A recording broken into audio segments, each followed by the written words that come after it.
We can all agree that money can make more money. However, the key to achieving financial success and affluence is to manage one's resources wisely. I will tell you one thing based on my personal experience as someone who has had a seven-figure financial portfolio, lost it all to the point of being extremely broke, regained it, and then doubled, tripled, and quadrupled it. It's been quite a trip so far.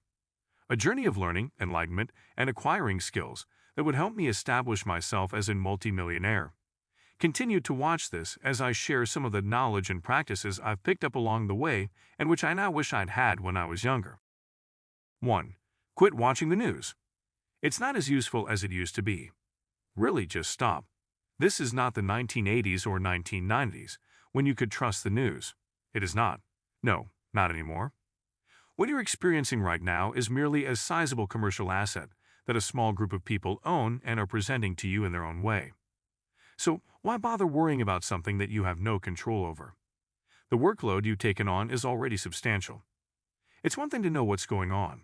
You should have a basic understanding of global events, but that's about it. Not much will be accomplished by doing nothing but watching TV while the news anchor rants about the depreciation of the currency or the increase in prices at the local supermarket.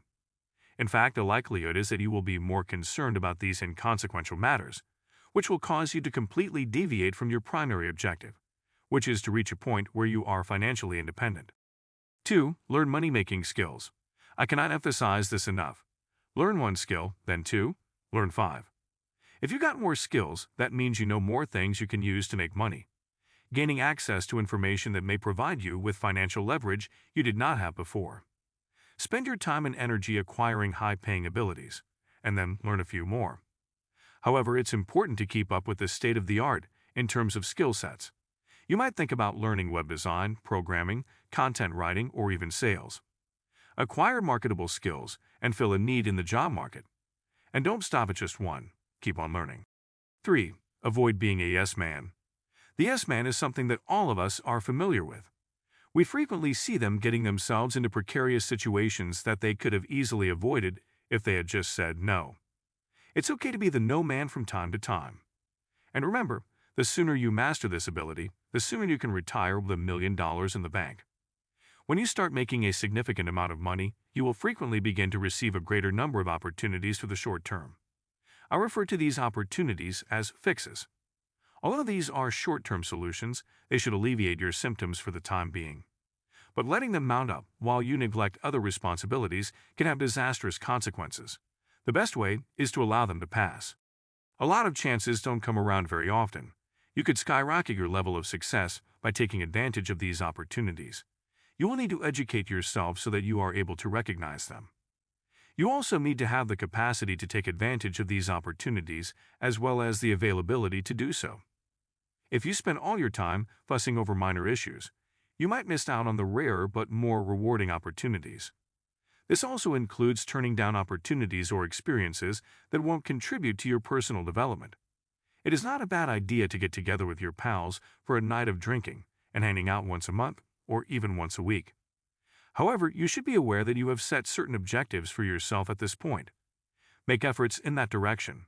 Everything else is a barrier to progress. 4. Maintain a stable environment by optimizing your surroundings. Having the ability to provide a consistent environment for oneself is likely one of the most valuable skills one can possess in the modern world. It's fine to travel for business, but you should be aware of proper travel protocol before you go. And in many cases, reducing the amount that you travel is the best option. There is a possibility that you will not be able to finish any of the work that you started while you were at your regular workplace because you will be traveling. This is because, quite simply, your surroundings have changed. Now that you are in this new environment, the first thing you need to do is get used to it before you can start working, which will result in decreased productivity on your part. If being a nomad is something that interests you, then you should travel as frequently as you like, because doing so will almost certainly result in an increase in your level of productivity. On the other hand, if you are someone who is just getting started in the world of business management, you should place a high priority on maintaining stability and optimizing the surrounding environment. Once you have your company established in a certain way, it is possible that you will be able to implement systems in it that will enable you to travel more while maintaining the same level of productivity as you would if you were working from your office. 5. Start investing right now. Instead of hoarding your cash, spend it wisely. The best way to make your money grow once you start bringing it in is to put some of it into investments. You could learn how to make a passive income through stocks, or you could put money aside to start another business.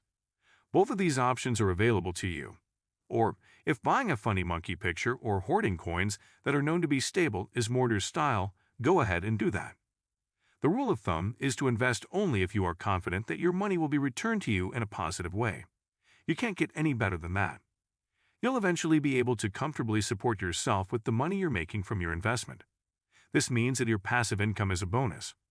It's time to put that money back to work for you. Getting rich looks good, but making money bring in even more money is even better. 6. Get yourself a tailor. What if I told you that, with the help of a good tailor, you could fool anyone into thinking you're dressed in gutsy? To look like $1,000,000, you don't need to always dress in custom Brian or Tom Ford.